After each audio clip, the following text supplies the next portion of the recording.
Hello दोस्तों, मैं नीतीश कुमार आप लोग को स्वागत करता हूँ मनविथा एकेडमी पर। तो आज हम लोग शुरू करते जा रहे हैं, वो भूगोल है, भारत का भूगोल। उसी का हम लोग पहला चैप्टर शुरू करेंगे। पूर्वावलोकन का जो भारत का भूगोल है उसी से हम लोग शुरू करेंगे। लेकिन इस पर जाने से पहले हम लोग बीपीएससी पर बात करेंगे।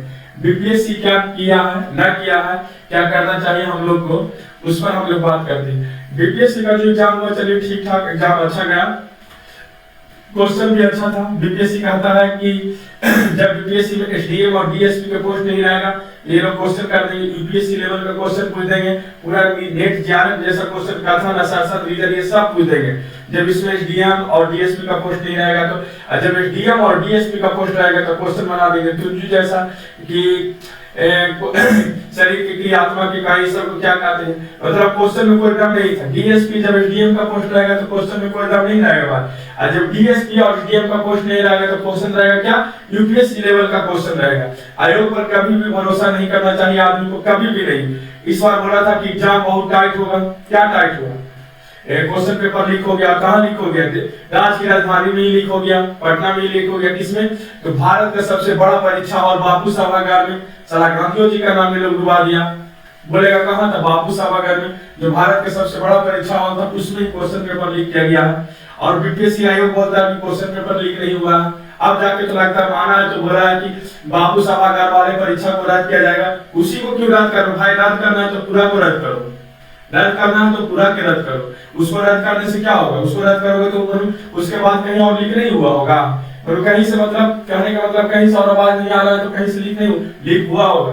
बीपीएससी आयोग एक बार आयोग और सरकार भी नहीं चाहती है कि सही तरीके से परीक्षा हो। यदि चाहती तो क्वेश्चन लीक नहीं होता। एक बार आप परीक्षा जाकर देखिए कि लड़के के साथ क्या कठिनाइयां होता है। आप रात में जब ट्रेन में जाइएगा, स्लीपर में बैठिएगा तो जिसका सीट रहेगा वो सीट पर बैठने नहीं देगा, कस को झुठलाएगा।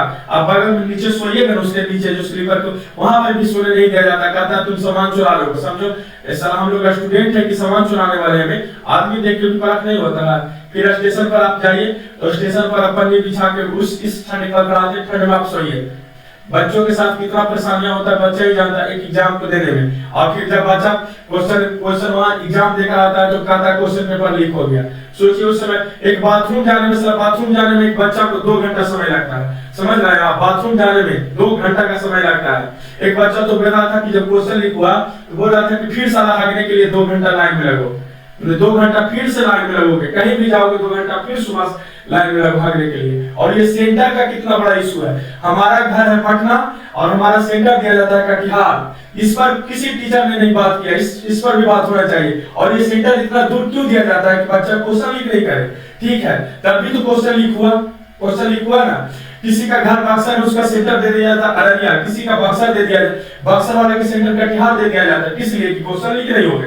तो क्वेश्चन लीक नहीं होता है क्या? जो बक्सर से अररिया गया तब भी तो क्वेश्चन लीक हुआ। उस बक्सर वाले तो नहीं ने किया, कहां के वाले किया? पटना में ही क्वेश्चन लीक हो गया।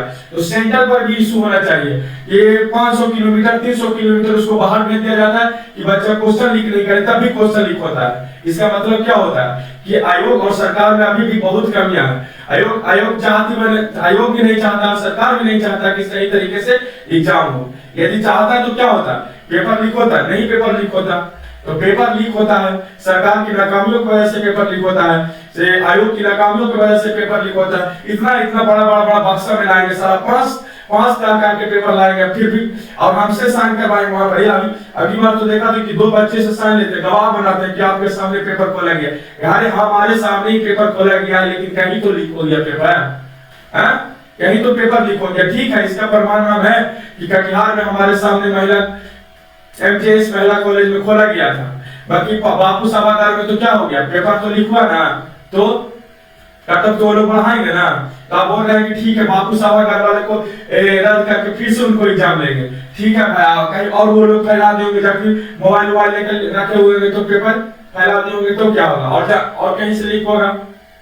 तो आयोग और सरकार कभी नहीं, कभी क्या बोले, बार तो पेपर लीक ही हो जाता है। एक बार और पेपर लीक हुआ था तो उस समय तो निकला था एग्जाम में, आयोग ने बोला था और सरकार ने बोला था कि रद्द हो जाएगा एग्जाम। इस बार बोल रहे हैं कि बापू सभागार में, शायद मैं जहां तक जानता हूँ बापू सभागार के बारे में बोला जा रहा है, शायद अब पूरा रद्द होगा तो ठीक है, पूरा रद्द हो जाएगा तो ठीक है, सिर्फ बापू सभागार को रद्द किया जाएगा तो ठीक नहीं है, क्योंकि क्वेश्चन लीक हुआ है और उन जगहों से लीक हुआ होगा। अब बापू सभागार को हम लोग कैसे कर सकते हैं? तो आयोग या सरकार चाहे तो एक भी क्वेश्चन प्रश्न पत्र लीक नहीं होगा, एक भी नहीं लीक होगा। यदि सरकार चाहे तो आतंकवाद को 1 मिनट में खत्म कर सकती है, 2 मिनट, एक दिन में नहीं तो 2 महीने 3 महीने में खत्म कर सकती है। यदि सरकार चाहे तो उत्तरी भारत जो बार बार गंगा कोसी नदी से लड़ जाता है, तो सरकार चाहे तो उसको सही तरीके से कर सकता है। सरकार चाहती तो ना है, सरकार चाहे तो बहुत कुछ हो सकता है, आयोग चाहे तो बहुत कुछ हो सकता है, और सही तरीके से लोग परीक्षा नहीं लेते। एक लड़का को कितना दर्द सहना पड़ता है कि एग्जाम देने में लड़का नहीं समझता है। फिर से यदि एग्जाम होता है, रद्द करना चाहिए क्योंकि पेपर लीक हुआ है। यदि फिर से एग्जाम होता है तो साला आप ट्रेन में जाइए धक्के खा सेंटर, यार एक डिस्ट्रिक्ट से दूसरे डिस्ट्रिक्ट में दीजिए ना। यदि मेरा घर पटना है तो आप वैशाली दीजिए, मुजफ्फरपुर दीजिए, गया दीजिए, नवादा दीजिए। ये सारा एक के बाद कटिहार लेके फेंक देते हैं यार, ये क्या मतलब हुआ? कटिहार कोई तर्क हुआ? इसलिए भेजते हैं क्या कि क्वेश्चन लीक नहीं करेगा पटना वाले पटना में रहकर या नवादा में रहकर, तभी तो क्वेश्चन लीक होवे करता है। पटने वाले को किशनगंज भेज दो, कटिहार भेज दो, अररिया भेज दो, अररिया वाले को पटना भेज दो, तभी क्वेश्चन लीक होता है। बताइए क्वेश्चन लीक करता कौन है? सबसे पहले तो क्वेश्चन स्टूडेंट के पास नहीं जाता होगा तो पूरा टीचर के पास जाता होगा, जो उस कॉलेज का प्रोफेसर होगा, प्रिंसिपल होगा, उसी के पास पेपर जाता होगा, स्टूडेंट के पास तो नहीं जाता होगा। अब बताइए क्वेश्चन लीक करता कौन है? बताइए, मास्टर ही लीक करता होगा। जिस स्कूल का वो मास्टर जिसके पास प्रिंसिपल हो, प्रोफेसर, उसी के पास तो पेपर जाता। डायरेक्ट हम लोग के पास तो 12 बजे क्वेश्चन आता। बताइए क्वेश्चन लीक होता कहां से?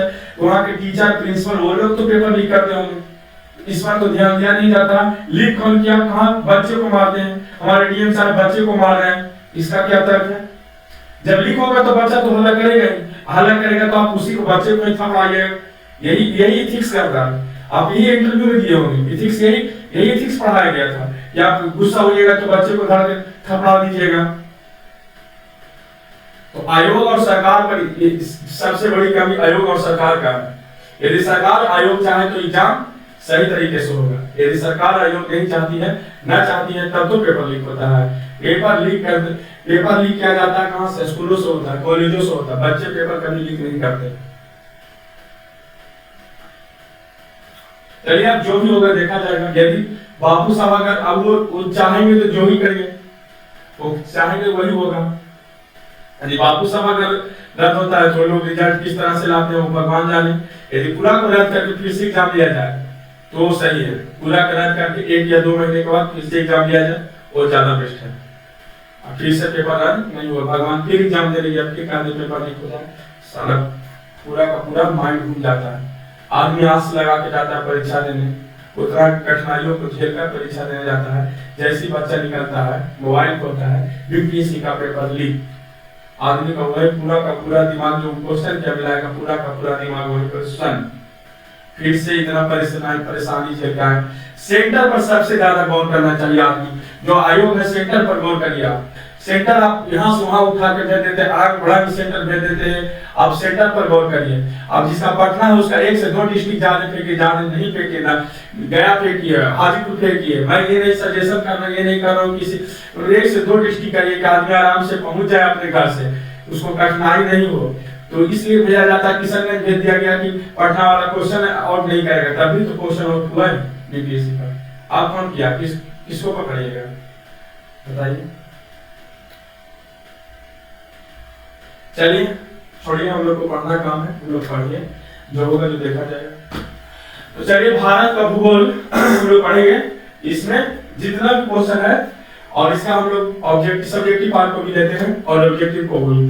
पहले हम लोग सब्जेक्टिव पार्ट को देखेंगे, फिर ऑब्जेक्टिव पार्ट को देखेंगे। तो चलिए हम लोग शुरू करते हैं। इसको समझने के लिए हम लोग क्या करेंगे कि सब्जेक्टिव पार्ट्स को पहले एक बार रीड करेंगे और फिर जो ऑब्जेक्टिव आएगा तो उसी को समझते हुए क्वेश्चन को डील करते हुए आगे बढ़ेंगे, चैप्टर बाय चैप्टर आगे बढ़ेंगे। तो हम लोगों ने इतिहास पढ़ा था, नागरिक पढ़ा था, कुछ करेंट अफेयर पढ़ा था, करेंट अफेयर की 2 क्लास मैंने पढ़ाई थी। फिर हम लोग भूगोल शुरू किए।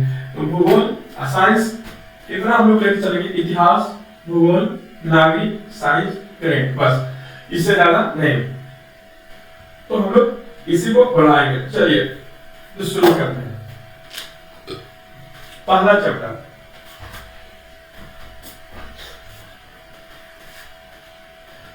क्षेत्रफल।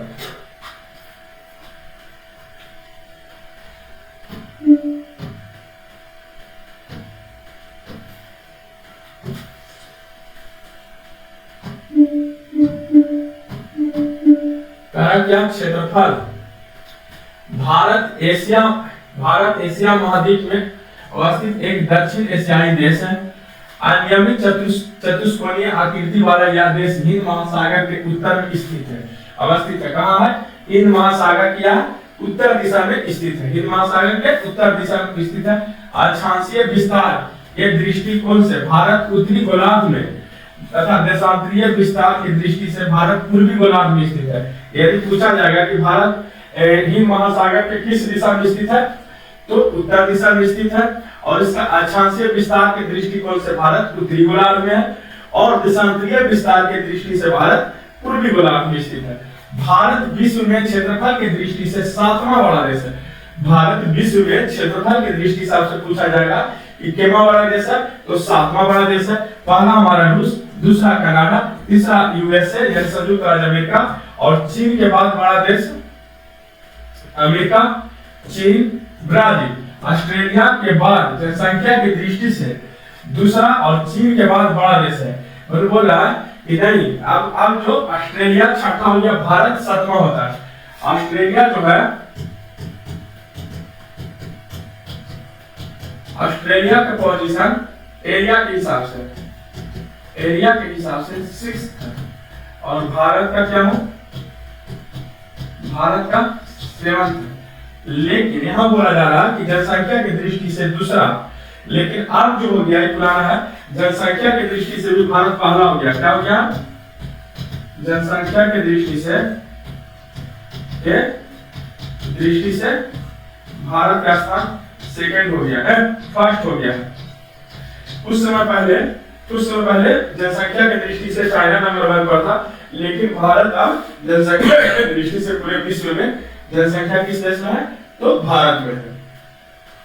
26 जनवरी 2020 से भारत में 28 राज्य, 8 केंद्र शासित प्रदेश है। नवीनतम केंद्र शासित प्रदेश दादर एवं नगर हवेली तथा दमन एवं दीव है, जिन्हें सम्मिलित कर एक केंद्र शासित प्रदेश बनाया गया। दादर एवं नगर हवेली को मिलाकर एक द्वीप केंद्र शासित प्रदेश निर्मित किया गया। इससे पूर्व निर्मित केंद्र शासित प्रदेश जम्मू और कश्मीर तथा लद्दाख है। इनका निर्माण जम्मू और कश्मीर राज्यों के पुनर्गठन के पश्चात हुआ है। जो जम्मू कश्मीर जो राज्य था भारत का, उसी में से जम्मू कश्मीर और लेह लद्दाख को क्या किया गया? केंद्र शासित प्रदेश बनाया गया। जब जम्मू कश्मीर राज्यों का पुनर्गठन किया गया, तब इन दोनों को क्या बनाया गया है? केंद्र शासित प्रदेश। भारत का कुल क्षेत्रफल 32 लाख, याद रखिएगा, ये भी याद रखिएगा, 32,87,263 वर्ग किलोमीटर है। भारत का क्षेत्रफल कितना है? 32,87,263 वर्ग किलोमीटर है, जो संसार के समस्त क्षेत्रफल के स्थलीय भाग का लगभग कितना परसेंट है? 2.4% है। कितना है? 2.4% क्या है? जो संसार का क्षेत्रफल है उसमें से भारत का कितना भाग हिस्सा है? 2.4% क्या है? भारत का स्थलीय भाग का हिस्सा है। भारत में संपूर्ण विश्व की 17% आबादी, 17.5%, ये ज्यादा हो गया होगा, 18 या 19% हो गया होगा, क्योंकि भारत जनसंख्या की दृष्टि से विश्व में पहला स्थान पर आ गया। तो संपूर्ण विश्व की जनसंख्या का 17.5% है निवास कर रही है। 2011 के जनगणना के अंतिम आंकड़ों के अनुसार है। या यदि पूछा जाएगा कि 2011 के जनगणना के आंकड़ों के अनुसार विश्व की आबादी के भारत में कितना परसेंट निवास करती है, तो 17.5%, तब जाके ये आंसर सही होगा। 17.5% 2011 के जनगणना के अनुसार दिया हुआ रहेगा, तो कितना आंसर बनेगा? 17.5% आबादी भारत में निवास करती है। यदि प्रेजेंट में पूछ लेगा तो हम लोग को प्रेजेंट में क्या होगा, उसका उत्तर वहां पर ही कुछ अनुसार देना होगा। 2011 के जनगणना के अनुसार कितना? 17.5%। जनगणना के अंतिम आंकड़ों के अनुसार भारत के मुख्य भूमि का विस्तार उत्तर से दक्षिण, जो भारत का मुख्य भूमि का विस्तार है उत्तर से दक्षिण तक 3214 किलोमीटर है। भारत का जो मुख्य भूमि का विस्तार है उत्तर से दक्षिण तक, उत्तर से दक्षिण तक, नॉर्थ से साउथ तक क्या है? कितना है? 3234 किलोमीटर। कितना? 3214 किलोमीटर। उत्तर से दक्षिण कितना है?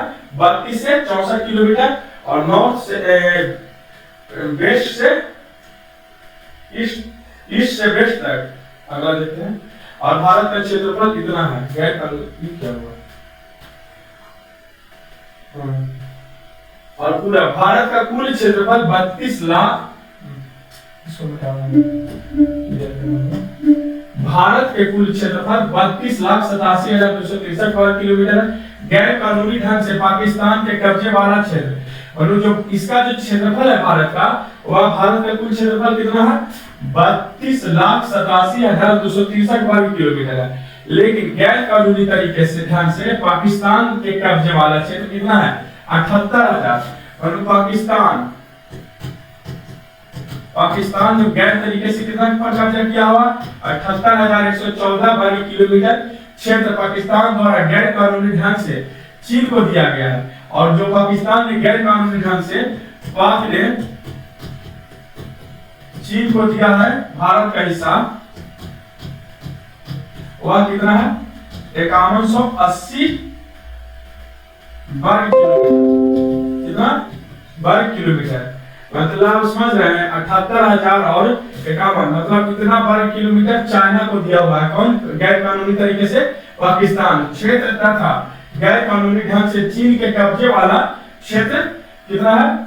37,000। और चीन ने भी गैर कानूनी तरीके से भारत का जमीन हड़प रखा है, वह कितना है? 37,000। 78 और 5 कितना होता है? 83। और 83 या 30 1,10,000, यानी हमारा 32 लाख में से 1,10,000 तो सारा ये लोग भरते हुए।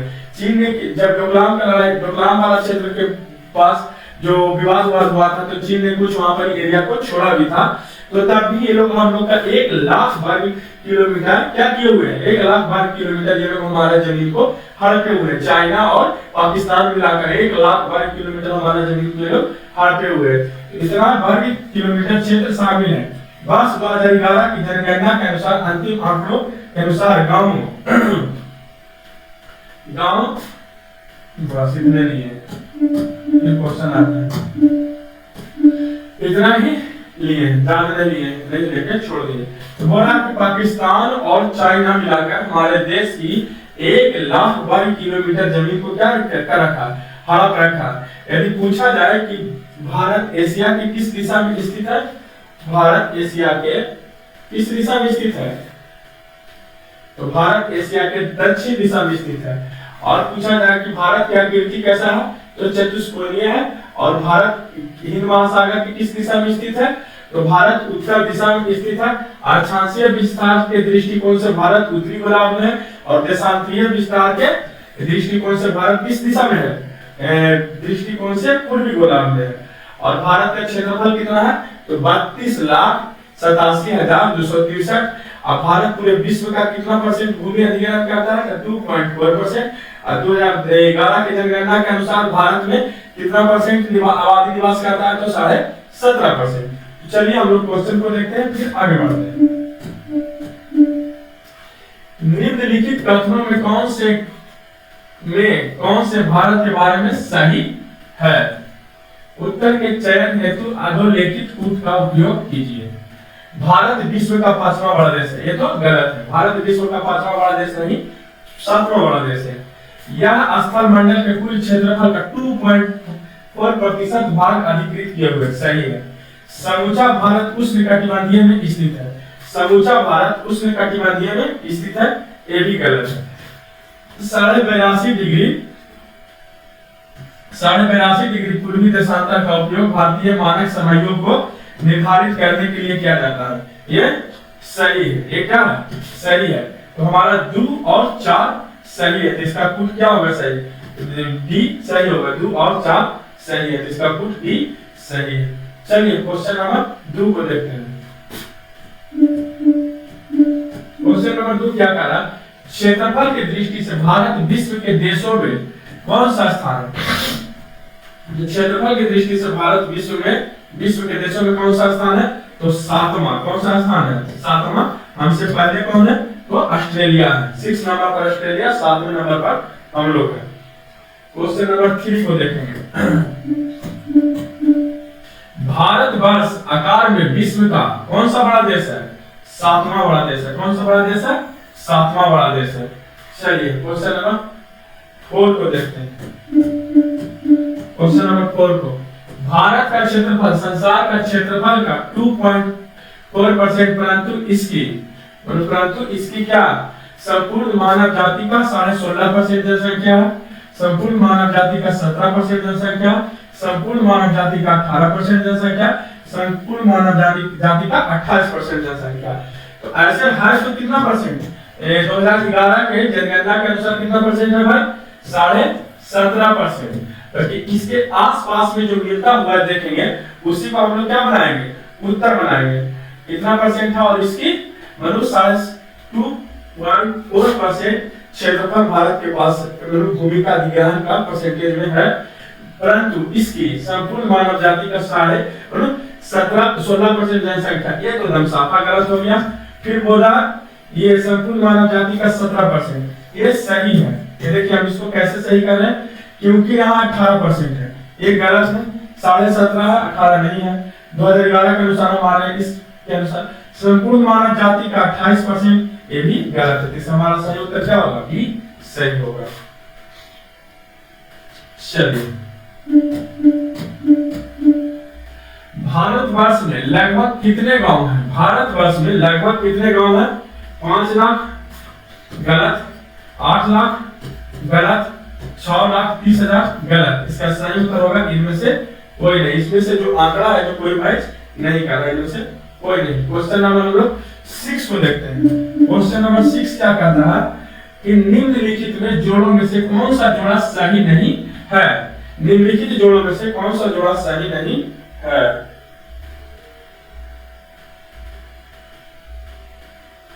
देखिए यहाँ पर ये वाला यहाँ ऐसे होना चाहिए, जोड़ा का है जो ऐसे होना चाहिए। क्या है? भारत का कुल क्षेत्रफल 3.28 मिलियन वर्ग किलोमीटर। ऐसा ही भारत का अक्षांशीय विस्तार 8 डिग्री 14 मिनट 8 डिग्री 4 मिनट उत्तर से लेकर 37 डिग्री 6 मिनट उत्तर, ये भी सही है। भारत का रेखांकीय विस्तार इतना से इतना इतना, ये भी सही है। भारत में राज्यों की कुल संख्या 26 नहीं, तो ये कौन सा सही है? 26 नहीं, कितना है? 28 है। ये हमारा गलत है। ये क्या है? गलत है। कौन सी सही नहीं है? इसका सही उत्तर डी होगा। भारत में राज्यों की संख्या 26 नहीं 28 है। चलिए क्वेश्चन नंबर 7 को देखते हैं। क्या कह रहा है? भारत के लिए निम्नलिखित कथनों में कौन सा असत्य है? और भारत के लिए निम्नलिखित कथनों में कौन सा कथन असत्य है? भारत विश्व का 7वां बड़ा देश है, सही है। भारत जनसंख्या की दृष्टि से विश्व का दूसरा बड़ा देश है, इस किताब के अनुसार सही है। इसकी भूमि सीमा का विस्तार लगभग 15,200 किलोमीटर है, सही है। सर्वप्रथम सूर्योदय इसके मिजोरम राज्यों में होता है, कौन सा कथन असत्य है? ये गलत है, यही पॉइंट गलत है। इसका जो सही उत्तर होगा डी होगा। इसका सही उत्तर क्या होगा? डी होगा। क्या होगा? सर्वप्रथम सूर्योदय मिजोरम राज्यों में नहीं होता है, इसका सही उत्तर डी होगा। चलिए आगे नहीं, तो अगले क्लास में हम लोग देखेंगे क्या? अक्षांशीय विस्तार। आज जो क्लास हुआ ये 1 क्लास भारत का क्षेत्रफल, जो भारत के क्षेत्रफल के बारे में जो हुआ था ऑब्जेक्टिव और सब्जेक्टिव, तो उसी को हम लोग देखें। अगले क्लास में हम लोग देखेंगे भारत का अक्षांशीय विस्तार, उससे हम लोग ऑब्जेक्टिव देखेंगे, फिर उस जो उसका सब्जेक्टिव और फिर उसका ऑब्जेक्टिव हम लोग देखेंगे। तो चलिए हम लोग अगले क्लास में मिलते हैं। तब तक के लिए आप लोग वीडियो को ज्यादा से ज्यादा लाइक करें, शेयर करें, कमेंट करें। अब रेगुलर क्लास रहे, बीपीएससी के एग्जाम के कारण कुछ दिन क्लास मतलब एग्जाम देने गए तो 2 दिन तो वही लग गया, फिर पटना आए, फिर पटना आने के बाद 1-2 दिन मतलब फ्रेश होने में लगा। तो अब जो क्लास चलेगा रेगुलर चलेगा, रेगुलर वीडियो आएगा। तो आप लोग चैनल को ज्यादा से ज्यादा लाइक कर लें, शेयर कर लें और सब्सक्राइब करें। और वीडियो बनाने में बहुत मेहनत लगता है यार, आयोग की तरह आप लोग मत करो। आयोग तो सिर्फ एक बार क्या करती है कि फार्म निकाल देता है, 600 रुपया में आप लोग फार्म भर लीजिए, और आप जब सेंटर पर देने जाइएगा तो सेंटर की स्थिति भी आपके हाई स्कूल से भी बदतर रहेगा। आंगनबाड़ी में परीक्षा लेवा दिया जाएगा। जिस कॉलेज में हम लोग गए थे वो हमारे हाई स्कूल से भी बदतर सेंटर था। अरे यार अच्छा आप हमसे पैसा ले रहे हो, वहाँ के टीचर बदतमीजी से बात करते हैं, वो लोग बेल्ट तक के खुलवा देते हैं यार, पैंट सा सर जाता आदमी का, बेल्ट तक खुलवा देंगे, सब चीज खुलवा देते हैं। ऐसे चेक करते हैं कि साला हम लोग उग्रवादी है, आतंकवादी है, जिस तरह से हम लोग दृष्टि से देखते हैं, तब भी पेपर लीक होता है। अब बच्चा कभी पेपर लीक नहीं करता, कौन लीक करता है? जो आयोग भी जानता होगा। तो आप हमसे पैसा भी ले रहे हो और हम लोग को उतना अच्छे तरीके से सुविधा भी नहीं देते हो। तो आप लोग आयोग की तरह मत करिए। कम से कम वीडियो बनाने में मेहनत लगता है, तो जैसे ही आपके पास वीडियो पहुंचता है आप लोग वीडियो को ज्यादा से ज्यादा लाइक करें, शेयर करें, कमेंट करें। यदि हम आपकी सहायता के लिए इस चैनल पर हैं तो आप हमें भी सहायता करें। हम दोनों मिलकर आगे बढ़ेंगे, हम दोनों मिलकर आगे बढ़ेंगे, ज्यादा अच्छा रहेगा। एक हाथ से ताली नहीं बजता, ताली दोनों हाथ चाहिए। तो हम आपकी मदद करेंगे, आप हमारी मदद करिए। तो चलिए, जैसे ही आपके पास वीडियो जाता है तो उसे को ज्यादा से ज्यादा लाइक करें, शेयर करें, कमेंट करें। और चैनल पर यदि आप नए हैं तो चैनल को सब्सक्राइब करें और बेल आइकन को दबा दें। तब तक के लिए जय हिंद, वंदे मातरम, राधे राधे।